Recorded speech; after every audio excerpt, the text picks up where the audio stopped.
大家好，我是夏妈，早上好。猜到我今天做什么早餐了吗？我烙了一点馍搭配昨天晚上剩了一小块这个猪肘子，做了一个肉夹馍，也还可以，大家参考一下。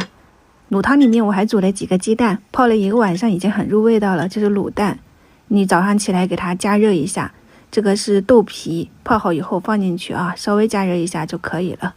我这里是400克的普通面粉，200毫升左右的常温水，加入3-4克的酵母，先给它搅拌融化。面粉里面我还放了一点盐，一丢丢的泡打粉，其实可以不加，先给它搅拌均匀，再把酵母水倒进去搅拌成面絮状就差不多了。你还可以加点猪油或者是食用油，给它揉成面团，就这样子放到灶台边上，盖上保鲜膜，醒大概20分钟左右。20分钟我来看的话呢，它其实就是半发的状态，像这样子，没有完全发起来，它里面是有蜂窝状了，你拿出来排气。我也没怎么揉就搓了2下，分成了6个面剂子。如果你们手腕得劲的话呢，多揉一揉面团跟劲道，然后它那个表面也比较光滑。两端搓尖，再用擀面杖给它擀成长条，卷起来，收口压到底部，再给它按扁，用擀面杖擀成面饼就可以了。稍微等个5分钟就可以来烙馍啦。我把锅稍微的预热了一下，底部没有刷油，就这样子干烙。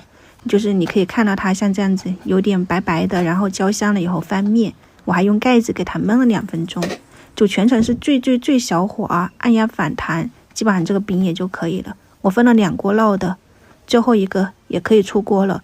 如果有电饼铛1锅就能烙完，你们可以尝试一下。这个只能算是发面饼比较松软又比较薄，不能算是白吉馍，比较符合南方人喜欢的口感，特别松软。从中间切开，然后里面的这个豆皮卤蛋肉你就夹出来，可以搭配一点青椒给它剁碎。我感觉泡了一个晚上的卤肉还有卤汤都闻起来更香，剁的时候都忍不住流口水了。像这样子放到切好的面膜里面，夹起来就是肉夹馍了比较薄。多放一点豆皮，再刷上酱料或者是辣椒酱，又有一点像月亮馍，哎呀，好吃就行了。你们喜欢也可以去尝试一下先开吃了，我们晚上再见，拜拜。